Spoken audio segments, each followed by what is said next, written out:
Καλωσορίζετε στην συζήτηση που θα επιχειρήσουμε να έχουμε γύρω από ένα βιβλίο της Φαινετικής Ουσία, που εμφανίζεται μεν ως γλωσσάρι για την αγορά εργασίας, η λέξη πίσω από το διάλογο και πάνω στον τίτλο.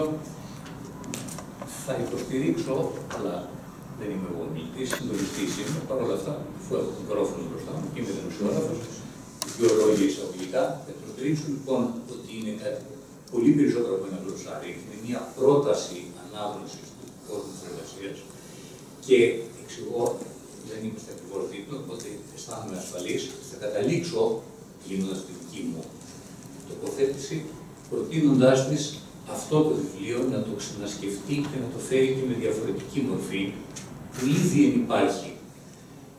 Δηλαδή, σαν μία μελέτη του πώς οι λέξεις που οδηγούν τη ζωή, την πολιτική και τη δημόσια ζωή πάντως, μετεξελίσσονται και πώς μέσα από αυτή την μετεξέλιξη προκύπτουν πολύ ενδιαφέροντα πράγματα. Εισαγωγικά να πω ότι πριν από λίγες μέρες, παρακολουθώντας όλοι μας του ΣΕΒ με κάποια καθυστέρηση, γιατί έχουμε αρκετά χρόνια να έχουμε Γενικό Συνέδριο, τη διοργάνωση πέρα από τη Γενική Συνέλευση, εγώ πάντως εντυπωσιάστηκα από το πόσες φορές ήρθε με προτεραιότητα το θέμα της εργασίας. Ήρθε για μένα με τον πιο βαρύ τρόπο από τον Σπύρο Θεοδωρόπουλο, τον αντιπρόεδρο του ΣΕΒ και πιθανολογώ μέροντα πρόεδρο. Ήρθε στο debate του νυν Προέδρου του Δημήτρου Μελισσόπουλου με τον Μητσοτάκη. Ήρθε από τοποθετήσεις πελώριων μεγεθών της ευρωπαϊκής βιομηχανίας, όπως η ΑΠΠ ή η Siemens, ο ανθρώπινος παράγων, έτσι. Εκείνο όμως, δεν θα φιλερίσω πολύ, πώς έχουμε πει το τελευταίο αστείο, νομίζω βαρισίμαντο, αυτό το οποίο έρχεται και κολλάει στο γλωσσάρι της Φαινετικής Ουσία είναι ότι ένας καινούριος συντελεστής της πολιτικής συζήτησης, ο Στέφανος Κασελάκης, έκρινε χρήσιμο να πει ότι η εργασία για μας είναι, και έκανε ένα γλωσσικό, έτσι, μια γλωσσική μετεξέλιξη, το συνθετικό της συνεργασίας, ιδεολογικοποιώντας μια προσέγγιση στα θέματα τα εργασιακά, μια λέξη λοιπόν που μπορεί να οδηγήσει, ενώ έσπηρε διατάραξη σε έναν όρο που δεν θα το βρείτε, υποθέτω σε επόμενη έκδοση θα το βρείτε στο βιβλίο της Φαινετικής Ουσία, τι είναι οι stock options και πώς οδηγούν στην συμπεριληπτικότητα τον κόσμο της ανάπτυξης, της εργασίας. Λοιπόν, μέσα από λέξεις και το σεισμό που προκάλεσε στο πολιτικό σκηνικό, στην πλευρά του ΣΥΡΙΖΑ, αυτή η χρήση μιας λέξης και η μετάπλαση μιας άλλης δείχνει πόσο μπορεί η συζήτηση για τις λέξεις να έχει ένταση πέρα από τη χρησιμότητα. Στην συζήτηση λοιπόν τη σημερινή θα μας παραθέσουν τις απόψεις τους και θα φωτίσουν ακριβώς τη συζήτηση με τη σειρά που είναι στο πρόγραμμα, ο κ. Κωνσταντίνος Αγραπηδάς, Γενικός Διευθυντής Εργασιακών Σχέσεων και Ένταξης στην Εργασία, πηδάω λίγο το κομμάτι της τίτλου για να πάω σε αυτό που θεωρώ πολύ σημαντικό, την ένταξη στην εργασία του Υπουργείου Εργασίας και Κοινωνικής Ασφάλισης.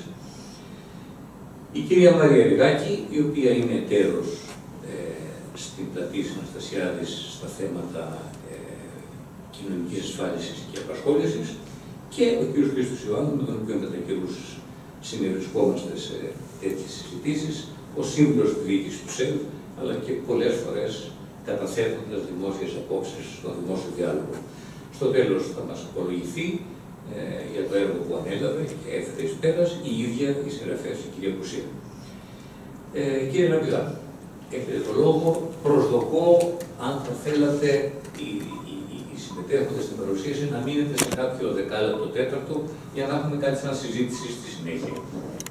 Ωραία. Κύριε Παγιαννίδη, ευχαριστώ θερμά. Θέλω να ευχαριστήσω τη συγγραφέα για την πρόσκληση. Την Βενετία τη γνωρίζω από την επαγγελματική της διαδρομή. Είχαμε συνεργαστεί πολλές φορές. Εγώ, ως εκπρόσωπος του Υπουργείου, η Βενετία από την πλευρά των επιχειρήσεων σε νευραλικούς τομείς και σε θέσεις υψηλής ευθύνης. Και πάντα την, θα έλεγα, επίκαιρο και χρήσιμο, τόσο για εμάς που ασχολούμαστε με τα θέματα εργασιακών σχέσεων, αλλά είναι χρήσιμο ευρύτερα για την κοινωνία, για τους σπουδαστές, για τους φοιτητές, για τις επιχειρήσεις.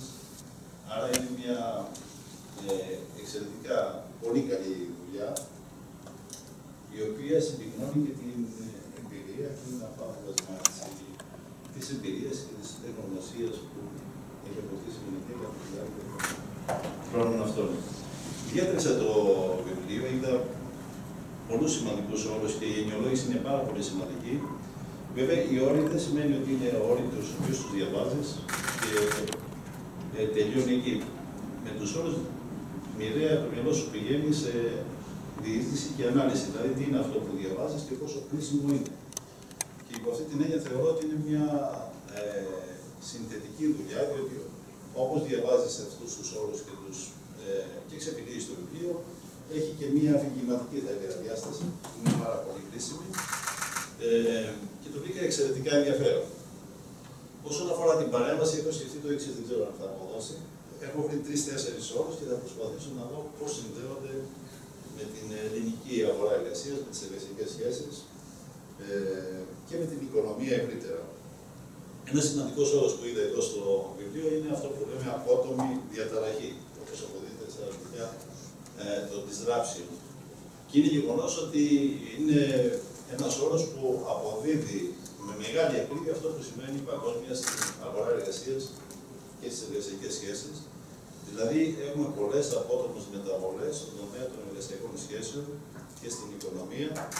Άρα, η σταθερότητα που ξέραμε παλαιότερα, δηλαδή η σταθερή εργασιακή σχέση σε ένα εργοδότη ή και σε πολλούς εργοδότες, έχει αλλάξει πλήρως.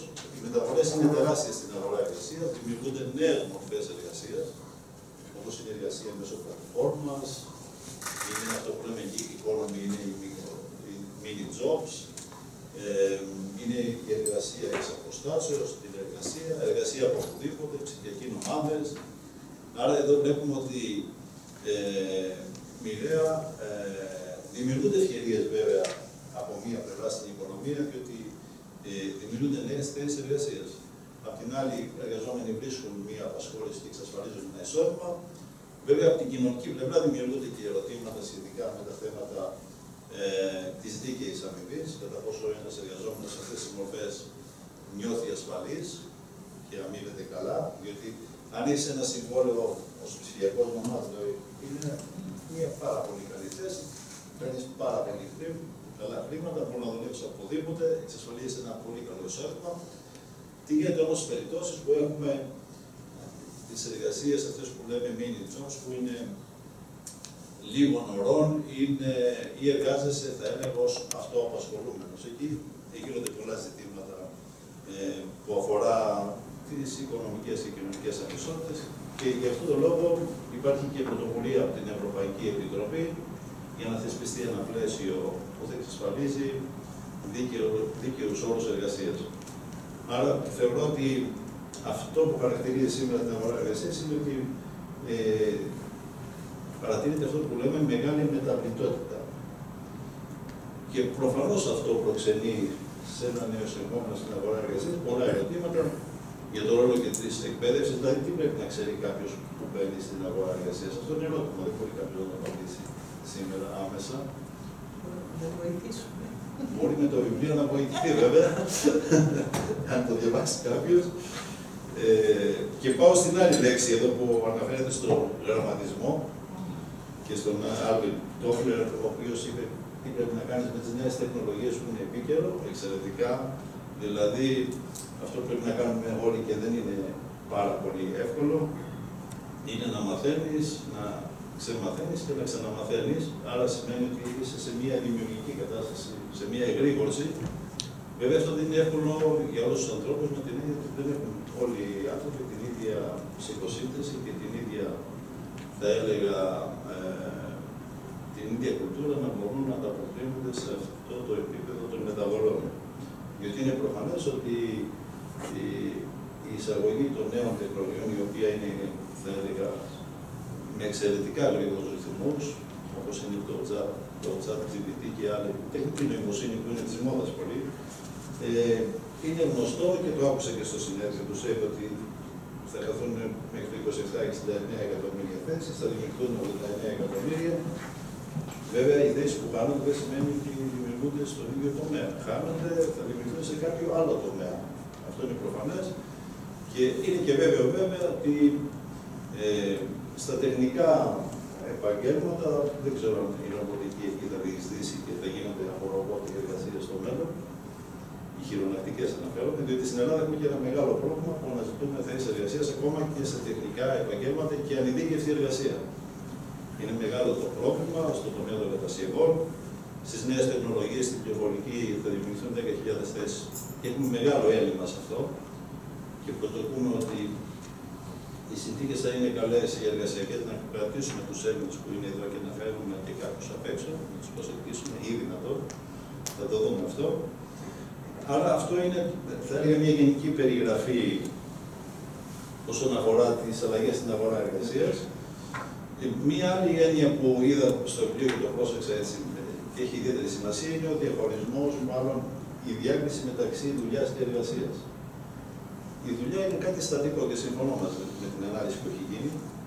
Δηλαδή είναι συγκεκριμένα καθήκοντα, τυποποιημένα, που τα εκτελούν κυρίως άνθρωποι που κάνουν τεχνικές εργασίες. Στην εποχή της τεχνητής νοημοσύνης και των αλλαγών που γίνονται στην αγορά εργασίας, προφανώς μία θέση δεν έχει τυποποιημένα καθήκοντα. Άρα εδώ απαιτούνται πολυδεξιότητες. Ένας εργαζόμενος που έχει πολλές δεξιότητες, πολλά skills όπως είναι και τα soft skills, όπως είναι η συναισθηματική νοημοσύνη, η λήψη αποφάσεων, η συνέργεια και η συνεργασία με άλλους ανθρώπους, η δημιουργικότητα. Και η καινοτομία δημιουργείται μέσα από τη συνέργεια και από τις ιδέες που προκύπτουν μέσα από μία ομάδα, έτσι ώστε τα πράγματα να γίνουν διαφορετικά, με διαφορετικό τρόπο. Απλώς στην εποχή μας αυτά γίνονται πάρα πολύ γρήγορα. Άρα η εργασία σήμερα, και αναφέρομαι κυρίως στους εργοδότες, πρέπει να εμπλουτιστεί όσον αφορά το περιεχόμενό της, την ουσία της, και να δοθούν κίνητρα στον εργαζόμενο, όχι μόνο οικονομικά. Κίνητρα που αφορούν την αναγνώριση της επίτευξης του αποτελέσματος. Μπορεί να είναι και μία ανταμοιβή, οποιοδήποτε είδους, μία εξέλιξη, ακόμα και η πιο, θα έλεγα, απλή εργασία, μια χειρονακτική εργασία, μπορεί να μπει σε έναν τρόπο να δημιουργήσει κίνητρο. Μπορεί κάποιος να είναι τροφοδοτής, να μην αν δεν σημαίνει ότι δεν μπορεί να μπει σε έναν τρόπο ανταμοιβής, για να έχει αυτό ένα ισχυρό κίνητρο να απασχοληθεί. Αλλά και αυτές οι εργασίες που θεωρούμε πολύ απλές, στην Ολλανδία είναι γνωστό, στην Ιαπωνία, στην Κίνα, οι εμπορευματικές μεταφορές, η διακίνηση φορτίων και η πρωτοεκφόρτωση γίνεται από αυτόματα μηχανήματα 4ης-5ης γενιάς μέσω ρομπότ. Άρα χειρίζεσαι πλέον ένα τερματικό και την κάνεις δουλειά αυτή τη χειρονακτική. Συνεπώς οι αλλαγές είναι τεράστιες και αυτή η διαφοροποίηση των τιμιών και το περιεχόμενο της, το ότι φεύγουμε, αναχωρούμε από τη δουλειά και πάμε στην εργασία, το βρίσκω θεμελιώδες τόσο για τους εργοδότες όσο και για τους εργαζόμενους. Και θεωρώ ότι λόγω του ότι η Ελλάδα έχει αυτή τη στιγμή παρουσιάζει ένα φαινόμενο λίγο παραδείγμα της οικονομίας, να έχει ανεργία σχετικά υψηλή και να ζητούνται θέσεις εργασίας και να μην βρίσκεις εργαζόμενους, αυτό είναι ένα παράδοξο. Εξηγείται βέβαια, δεν είναι ακατανόητο γιατί συμβαίνει. Για να προσεγγίσει εργαζόμενους, θεωρώ ότι οι επιχειρήσεις πρέπει να κάνουν κάποια βήματα παραπάνω όσον αφορά τα κίνητρα προς τους εργαζόμενους και ιδίως προς τους νέους εργαζόμενους που επιζητούν πλέον έχουν κριτήρια για την απασχόληση, ιδίως όταν έχουν υψηλά προσόντα, και αυτοί αξιολογούν μια επιχείρηση. Δεν αξιολογεί μόνο η επιχείρηση των εργαζόμενων. Αναφέρομαι σε αυτούς που έχουν υψηλά προσόντα κυρίως. Και έρχομαι στο άλλο θέμα για τα ταλέντα, που βρείτε έτσι ιδιαίτερη την ανάλυση του όρου, πολύ σημαντική. Αυτό που θέλω να αναφέρω είναι ότι η Ευρωπαϊκή Επιτροπή έχει πάρει μια πρωτοβουλία ευρωπαϊκή και έχει θεσπίσει ένα μηχανισμό ενίσχυσης ταλέντων. Είναι το European Talent Booster Mechanism. Και ο στόχος είναι στοχεύει στις ευρωπαϊκές περιφέρειες λόγω του δημογραφικού να χρηματοδοτήσει δράσεις και συνέργειες μεταξύ ιδιωτικού δημόσιου φορέα, μέσω συμπράξεων, έτσι ώστε οι άνθρωποι που έχουν προσώπη να παραμείνουν στην περιοχή αυτή, έτσι ώστε να παράξουν καινοτομία και ανάπτυξη. Η ανάπτυξη έρχεται από ανθρώπους που έχουν τεχνογνωσία. Και είναι δυνατόν να προσελκύσουν και από άλλες χώρες που έχουν μεταναστεύσει οι Έλληνες και έχουν αναπτύξει ένα ανθρώπινο κεφάλαιο που έχει τεράστια αξία. Εναρμονιζόμενοι με αυτή την πρωτοβουλία της δράση της Ευρωπαϊκής Επιτροπής, θα τρέξουν και ευρωπαϊκά προγράμματα πολύ σύντομα που στοχεύουν στο Συμβουλίο να συμπράξουμε και με τον ιδιωτικό τομέα και να συμμετάσχουμε σε τέτοιες δράσεις. Τη θεωρώ πάρα πολύ σημαντική, διότι η Ελλάδα έχει μεγάλο πρόβλημα δημογραφικό. Το ένα είναι αυτό, και το άλλο ζήτημα που συνδέεται με το δημογραφικό είναι ότι η απασχόληση του είναι σε χαμηλό επίπεδο σε σύγκριση με τις άλλες χώρες. Άρα, όταν έχει δημογραφικό, έλλειψη εργατικού δυναμικού και οι νέοι ερχόμενοι στην αγορά εργασίας, οι νέοι κυρίως, το ποσοστό είναι χαμηλό, δημιουργείται, θα έλεγα, ένα χάσμα στην αγορά εργασίας. Και κλείνουμε κάτι τελευταίο. Στο Υπουργείο έχουμε πάρει μια πρωτοβουλία για να προσελκύσουμε ταλέντα από την Ευρώπη, κυρίως τους Έλληνες που έχουν φύγει, και είναι σε λειτουργία ένας ψηφιακός μηχανισμός, μπορεί να το δει κάποιος και από το κινητό του. Έχουμε Libre English, την πρωτοβουλία, είναι ψηφιακή πλατφόρμα. Αυτή τη στιγμή έχει 40 θέσεις εργασίας, λειτουργεί μια εβδομάδα και μπορείς να δεις από το κινητό σου, να δεις θέσεις υψηλής εξειδίκευσης και να κάνεις και αίτηση από το κινητό σου και να βρεις μια θέση. Και με την αίτηση φεύγει ένα email αυτοματοποιημένο στην εταιρεία και βλέπει ποιος έχει κάνει. Ένας όρος που έχει μέσα, σε άλλο βέβαια αναφέρεται, που είναι ο λοιπόν μέσος. Το missing middle, ακριβώς, που είναι από το human machine κτλ. Στην συζήτηση τη δικιά μας, αυτό που λείπει, γιατί εμείς είμαστε δυστυχώς, συγγνώμη που το λέω, έχοντας μελετήσει και παρακολουθήσει και συμμετέχοντας στο διάλογο στην Ελλάδα και για όλα αυτά τα θέματα εργασιακά, στην τέταρτη κατηγορία, όπου δεν υπάρχει στοιχειώδης επικοινωνία. Διάλογος, υπάρχει ο εργασιακός μεσαίωνας, σε κάθε νομοσχέδιο, ό,τι και ένα εργασιακός μεσαίωνας θα πει ο άλλος. Τα γνωστά, η γνωστή ατζέντα, να μην την προλογία. Λοιπόν, αυτό το missing middle, τούτο το γλωσσάρι, έρχεται και το βοηθάει με τις έννοιες που δίνει, που είναι όλης αυτής της περίοδου οι έννοιες της όσον αφορά την αγορά εργασίας, βοηθάει, βάζει τις λέξεις στο τραπέζι, αλλά χρειάζεται τα υποκείμενα να τις εξοπλίσουμε. Να βάλω εδώ μια τελεία, κλείνοντας πώς. Εμείς, η γενιά μας διαβάζει, είναι και σχεδόν πρόταση. Προφανώς να πάει το βιβλίο καλά στην αγορά, στις αγορές, να το διαβάσουν και να το ψηφίσουν όλοι αυτοί που πρέπει, όπως πρέπει. Και ο ΣΕΒ να το προωθήσει. Και ο ΣΕΒ μαζί. Προφανώς, διαβάζοντάς το, έχω διάφορα σημεία τα οποία μου κάνανε πολύ καλή, δηλαδή το διάβαζα με χαρά, να το πω. Ακόμη και το σημείο που αναφέρεται στους Ιάπωνες και Κινέζους των πολιτικών τεχνών, πρώτα να ακούς τη σκέψη σου.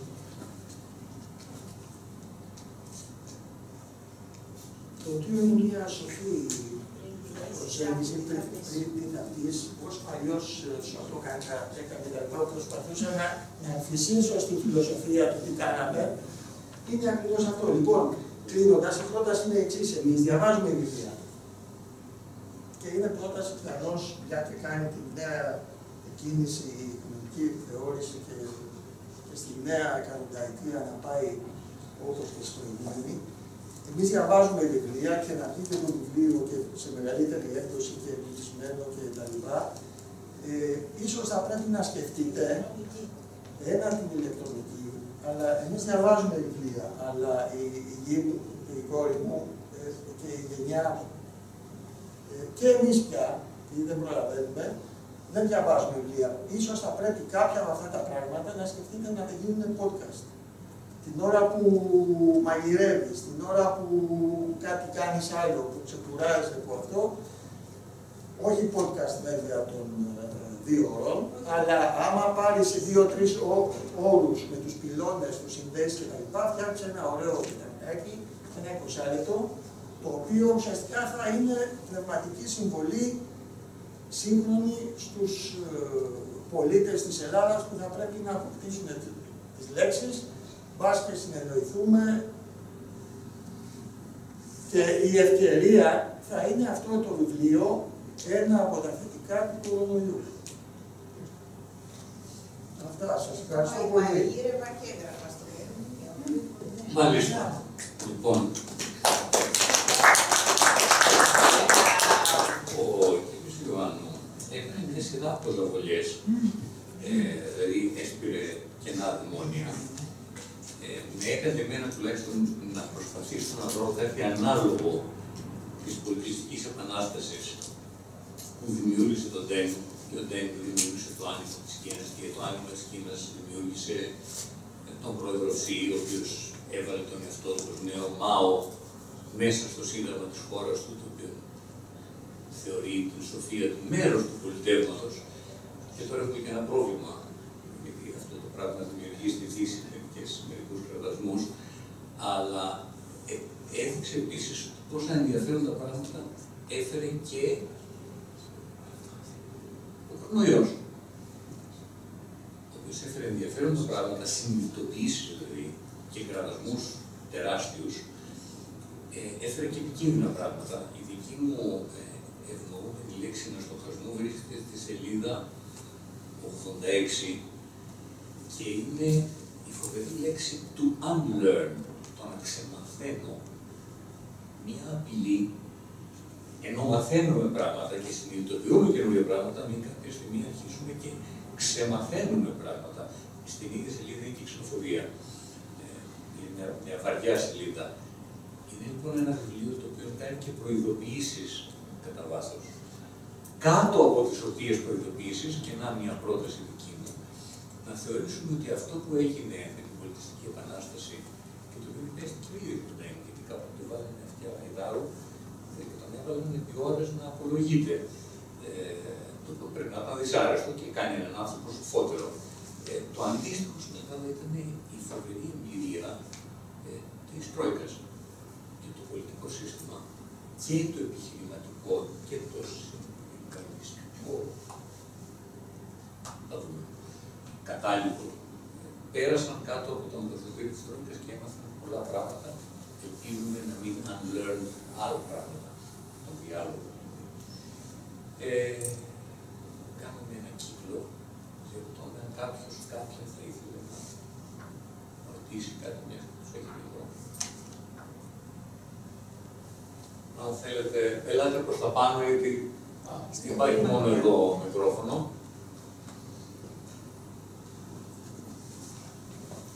Στο βήμα.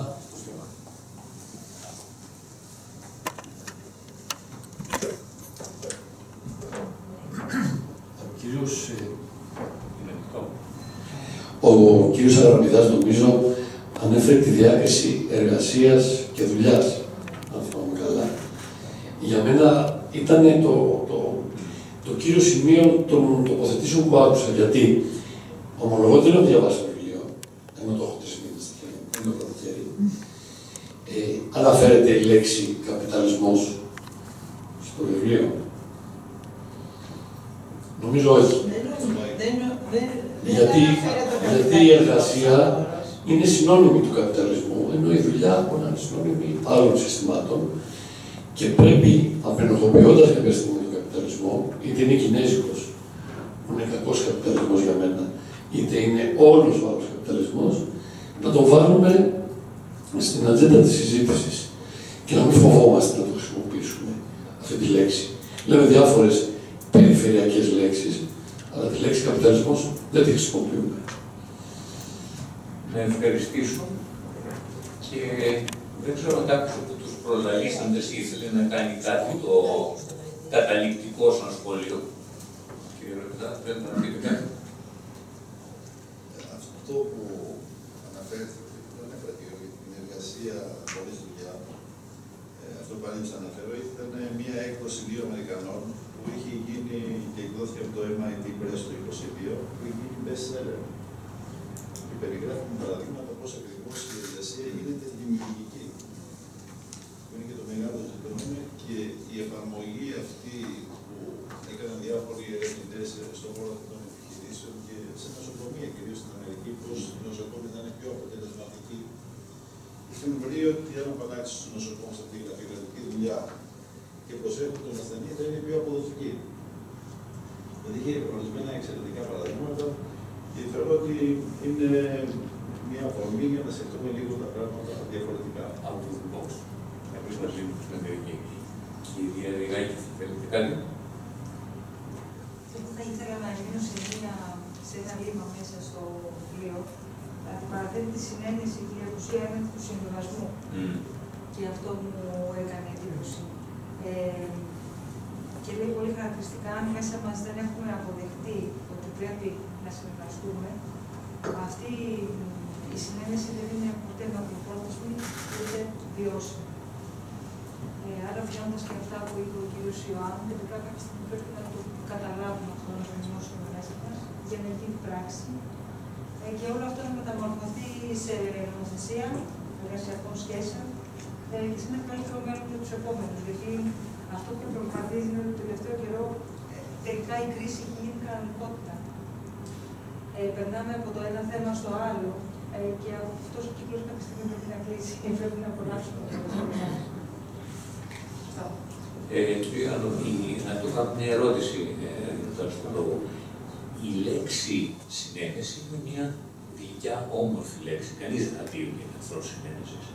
Στην Ελλάδα, ο συμβιβασμός είναι four-letter word.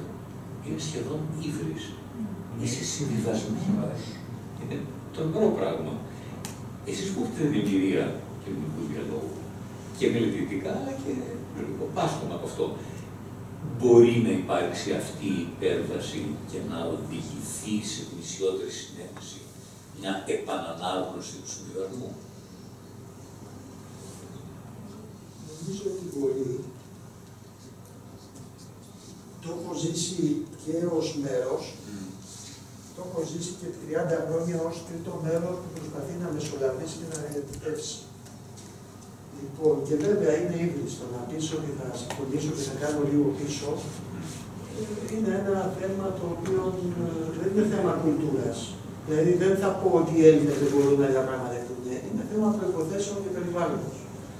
Αν τους βοηθήσεις, τους δώσεις τις λέξεις, τους δώσεις και το περιεχόμενο και τους εξηγήσεις και τα συμφέροντά τους, αυτό δεν έχει προχωρήσει πολύ. Και σε μικρό επίπεδο, αν και σε επίπεδο επιχειρήσεων πια τα πράγματα είναι πιο λογικά. Δηλαδή, ο κόσμος έχει εξελιχθεί. Σε επίπεδο όμως δημόσιο, από ένα επίπεδο θεσμικό, υποτιθέμενων αντιπροσωπεύσεων, γιατί για να είσαι καλός και να μπορείς να διαπραγματευτείς και να κάνεις πίσω, πρέπει να είσαι και αντιπροσωπευτικός. Αυτόν που έχεις πίσω, των θεμάτων που είναι σε διακύβευμα και όχι των ιδεολογημάτων σου ή του κλισέ, λόγω φτώχειας. Δηλαδή, αυτό είναι ένα θέμα που το αντιμετωπίζουμε καθημερινά και τώρα, ακόμα και πριν.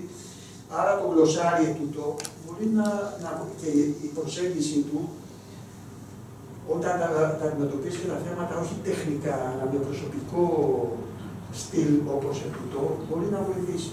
Να πω μια τελευταία φράση για να ξεκαθαρίσω, επειδή αναφέρθηκαμε και είπαμε, το προϊόν της Κίνας με όλα τα προβλήματά του και όπως είπε ο κύριος, είναι κρατικός καπιταλισμός τώρα, απλά, όπως λέει και ο Μιλάνοβιτς, σωστά, κρατικός καπιταλισμός είναι με όλα αυτά τα προβλήματά του, αλλά έχει κάνει και αυτός κάποια. Είναι προϊόν ενός συνθήματος 100 λουλούδια να ανθίσουν. Και μέσα στα λουλούδια αυτά ανθίσανε και οι λογικοί Κινέζοι που κάνανε την Κίνα αυτό που είναι τώρα, σε σχέση με πριν. Να πω μια τελευταία κουβέντα, που είναι ένα τεστ. Αυτό, αν πάρετε όλη την ορολογία και την λογική της ανταγωνιστικότητας, που μια πολύ ωραία είναι κόπος, θέλει δουλειά πνευματική και να τα ταξινομήσεις, δεν είναι τη συγχαρητήρια εδώ. Είναι προϊόν μιας εποχής, η οποία είναι η μετάβαση στην τέταρτη βιομηχανική επανάσταση. Και το τεστ που πρέπει να κάνουμε συζητώντας για την εργασία είναι να βάζουμε μπροστά μας ένα κουτάκι με ένα τύπο που θα έχει 4 κουτάκια και θα του λες το αν διάλεξε. Σε ποια βιομηχανική επανάσταση θα προτιμούσες να ζεις εσύ και η οικογένειά σου και στην πρώτη, στη δεύτερη, στην τρίτη ή στην τέταρτη? Με ποια έννοια το λέω αυτό? Ότι αν κοιτάξεις, παρά όλα τα σκαμπανεβάσματα και τα σκληρά και τα λοιπά, η εξέλιξη δεν είναι γραμμική, αλλά και η εργασία εμπλουτίζεται και πάβει να γίνεται δουλεία και γίνεται περισσότερο δημιουργία και είναι θετική εξέλιξη. Ενώ στη δημόσια σφαίρα υπάρχει η προσέγγιση του αρνητικού, ότι πάμε προς το μεσαίωνα, ενώ αν τους βάλεις τους ανθρώπους όλους λογικά να τους κάνουν τικ, όλοι θα θέλανε να ζουν στις αρχές του 21ου αιώνα. Άσχετα αν ήταν ωραία στα 20 στην Αμερική και στη Βρετανία και στο Μεσοπόλεμο και ωραία, ή στην πρώτη βιομηχανική επανάσταση. Άρα και τούτο εδώ το γλωσσάρι, οι έννοιες που έχει, που δεν υπήρχαν πριν 20 χρόνια και 30, είναι ουσιαστικά οι έννοιες της περίοδου πριν στις αρχές της τέταρτης βιομηχανικής επανάστασης, που κάνουν την εργασία των ανθρώπων πιο ευέλικτη, πιο δημιουργική, πιο παραγωγική, με όλα τα προβλήματα που υπάρχουν. Learn and unlearn, digitization, τεχνική νοημοσύνη, ανασφάλειες, προσωπικά δεδομένα, όλα αυτά. Ναι, αλλά συνεπώς ήθελε το γλωσσάρι να βρει θέση στις γλώσσες και βέβαια στα μυαλά των όσων. Οπότε τώρα παρακαλείται η Δημοτική Εκκλησία δύο πράγματα από μένα. Πρώτον, να μας πει πώς της ήρθε και της προέκυψε και επέμεινε και το έκανε. Γιατί το δεύτερο, αν μου επιτρέπει η ίδια, που θα το πάει τώρα, γιατί κάθε βιβλίο έχει συνέχεια. Αυτό το βιβλίο έχει διαφαινόμενη για μένα συνέχεια, αλλά θα ήθελα να ακούσω από την ίδια, σαν πια, δεν αναφέρομαι στον φορέα, το αν θα είναι γραπτός ή προφορικός ή άλλο ή τηλεοπτικός λόγος, αλλά προς τα πού το πάει. Κυρία Κουσία, έχει τον λόγο. Δεν ξέρω αν πρέπει εγώ να μιλήσω τώρα ή η κυρία Βοβολίνη τώρα, να κλείσω εγώ. Κυρία Βοβολίνη, θέλετε τώρα ή μετά? Μετά λοιπόν, εγώ τώρα. Εγώ ξεκίνησα τα τελευταία 25 χρόνια να ασχολούμαι με το ανθρώπινο δυναμικό ως χώρο και ως κλάδο, όπως ξέρετε περισσότεροι. Κατά τα 47 που εργάζομαι, επειδή είχα θέσεις ευθύνης, ασχολιόμουν πάντοτε από τη στιγμή που κατάλαβα ότι δεν είναι μόνο η γνώση ή η θέση. Είναι να καταλάβεις τον απέναντι, χωρίς να το ξέρω. Τη δεκαετία του 90, ας πούμε, γιατί πριν νόμιζα είχα θεοποιήσει τη γνώση στην Αγροτική Τράπεζα. Η αγορά εργασίας και απασχόληση είναι βέβαιο ότι αποτελούν έναν τομέα που επηρεάζει πάρα πολύ την ανταγωνιστικότητα της κάθε οικονομίας, με την οποία ασχολούμαι τα τελευταία χρόνια. Προσελκύει ή απομακρύνει επενδυτές, εγχώριους ή ξένους. Επίσης όμως επηρεάζει, σύμφωνα με τις συνθήκες και όλα αυτά, την ευημερία των ανθρώπων εκεί, των πολιτών, αυξάνοντας ιδανικά την παραγωγικότητα, δεν την αυξάνει η καινοτομία, αν δεν είναι οι άνθρωποι να την βάλουν, να την κάνουν, δεν αυξάνεται, όπως μας είπε και πρόσφατα και ο Ακέμογλου, και μειώνουν τις ανισότητες υπό την προϋπόθεση ότι υπάρχει ηγεσία η οποία θα το κάνει αυτό. Ούτε η παραγωγικότητα από μόνη της μειώνει τις ανισότητες. Μας πάει προς τα εκεί, έχουμε καλά παραδείγματα, αλλά όχι εντελώς. Αυτός τώρα ο τομέας που λέμε αγορά εργασίας και απασχόληση αποτελείται από διάφορα μέρη και έφυγε ο κύριος Γαλιατσάτος. Γράφω μέσα για το stakeholders capitalism και για το shareholders capitalism, για τον οποίο μιλάμε. Εγώ δεν τρέπομαι να τα πω αυτά, ούτε τράπηκα ποτέ. Και γι' αυτό θέλω να τα υποστηρίζω, ότι ενώ στο παρελθόν είχαμε τους μετόχους να λένε ότι ευθαρσώς και με παρησία και στα values τους και όλα, ότι είμαστε εδώ για profit. Και profit και we are number one. Και η General Electric έλεγε ότι αν τυχόν πάμε στο νούμερο 2 της χώρας φεύγουμε, το κλείνουμε. Δηλαδή ήταν wow και ο Wells έβγαζε τα διάφορα. Είδανε όμως ότι οι άνθρωποι άρχισαν να ασχολούνται και να αναρωτιούνται ότι και ποιος είσαι εσύ που θα με βάλει σε μένα σε αυτό πέρασε το Ford και τα λοιπά και δεν θέλω εγώ να μου λες και τι θα κάνω και τα λοιπά και λίγο το περιβάλλον και λίγο η ΜΚΟ και λίγο το ένα και λίγο το άλλο και ανακήρυξε ο Klaus Schwab, ο πρόεδρος του ΟΕΦ, ότι μεταβαίνουμε από τον καπιταλισμό που είχε ως πρώτο το κέρδος στον συμμετοχικό, στο inclusive, στο όλο αυτό που λέμε, στο shareholder, δηλαδή για το καρέο των εμπλεκομένων και με μία λέξη είναι πρώτα το περιβάλλον και ο άνθρωπος και μετά, λόγω αυτών που θα περνάνε καλά, θα έρθει και το κέρδος. Και εκεί προσπαθούμε όλο αυτό να το κάνουμε. Εγώ θα επιμείνω ότι αυτό δεν μπορεί να γίνει εάν οι αρχηγοί, όχι μόνο οι επικεφαλείς, αλλά όσοι μπαίνουν στην αρχηγία δεν το βλέπουν αυτό και δεν το νιώθουν, οι άνθρωποι έχουν βαρεθεί τα ψεύτικα και τα επιφανειακά. Σε αυτό λοιπόν στον συμμετοχικό καπιταλισμό κτλ. Όλα αυτά τα εμπλεκόμενα μέρη πρέπει και να μιλήσουν. Όχι να τσακωθούν, να συγκρουστούν, ναι. Να τσακωθούν όπως συνήθως κάνουμε στην Ελλάδα, όχι, δεν βγάζει πουθενά. Είναι το show και τσακώνουμε, γιατί η σύγκρουση στην Αγγλία έφερε αποτελέσματα. Ήταν σύγκρουση, δεν ήταν απλώς τσακωμός.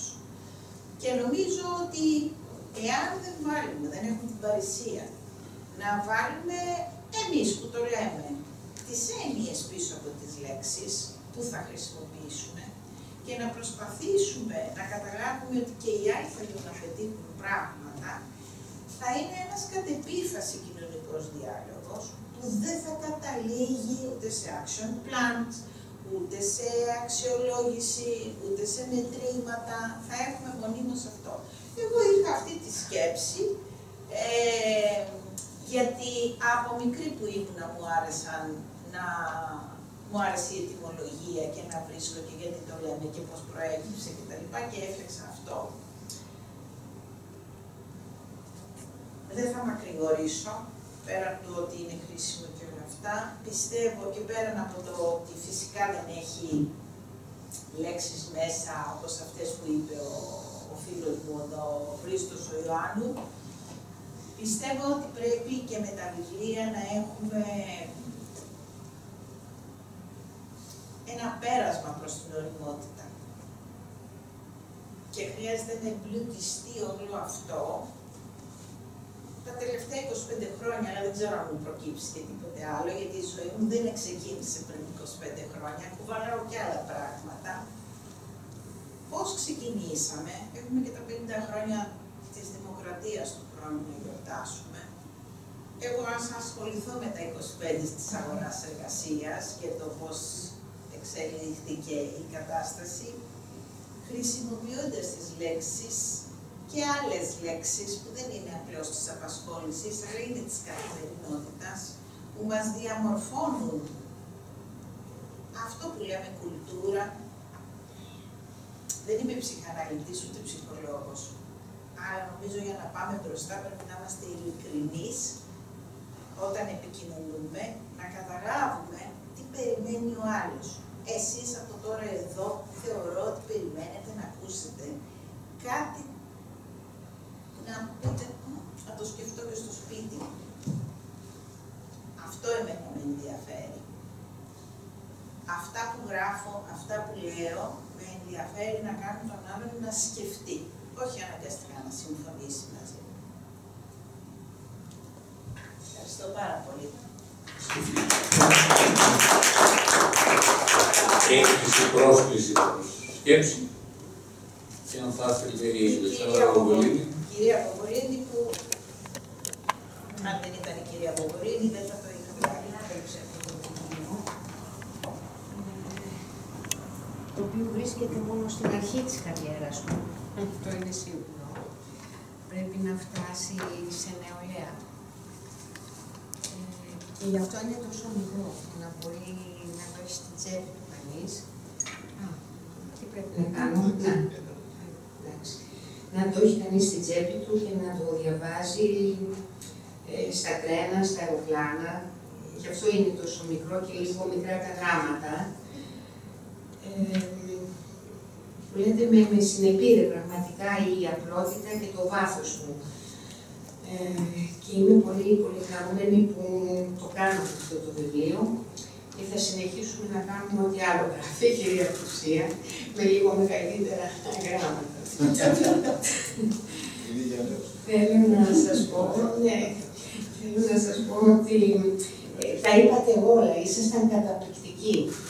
Οι ομιλητές, οι τρεις καλεσμένοι μας, ήταν πραγματικά καταπληκτικοί ο καθένας με τη δική του οπτική γωνία. Εγώ ήθελα να πω δύο πράγματα, αλλά τα είπατε, δεν πειράζει. Μ' αρέσει πάρα πολύ η σελίδα 86 με το ξεμαθαίνω, και εκεί πέρα είναι που πρέπει να περάσει αυτό το μήνυμα στους κάτω των 50 χρονών, που με ένα μέσο όρο. Πάνω δηλαδή να μην ξεμαθαίνουμε. Πάνω τώρα, ναι, τώρα που έχει επιμηκυνθεί ο χρόνος εργασίας, είναι η κάτω των 80, να πω, εντάξει, και να βάλω και τον εαυτό μου μέσα. Οπότε, σωστά. Είναι πάρα πολύ δύσκολο, ιδίως στην Ελλάδα που έχουμε τόσα πολλά αντιλήψεις παλιωμένες από την αρχαιότητα, μπορώ να πω ακόμα. Και το δεύτερο είναι η αλλαγή νοοτροπίας, για την οποία μιλάει στον πρόλογο η κυρία Κουσία. Πώς να συνομιλήσουμε με τον άλλον όταν η σημασία των λέξεων είναι απαγορευτική και έχουν αρνητική διάσταση. Το κέρδος είναι κατακριτέο, το κεφάλαιο αδίσταυτο, η εργασία είναι καταναγκαστική κτλ. Και φτάνουμε και στον, πώς τον είπαμε, το μεσαίωνα, τον εργασιακό μεσαίωνα. Πήρε πάρα πολλά χρόνια για να φτάσουμε σε κάποιο άνοιγμα, να μπορούμε να συνεννοηθούμε και δεν έχουμε τελειώσει ακόμα. Και γι' αυτό νομίζω ότι όλα είναι θέματα παιδείας. Από εκεί πρέπει να ξεκινήσουμε και γι' αυτό λέω ότι αυτό απευθύνεται σε νέους κάτω των 80. Ευχαριστώ πάρα πολύ τους ομιλητές και εσάς που ήρθατε και στα επόμενα. Ευχαριστώ πολύ. Ευχαριστούμε που ήσασταν εδώ, που παρακολουθήσατε και θα διαβάσετε, θα σκεφτείτε. Με το καλό. Ευχαριστούμε πολύ.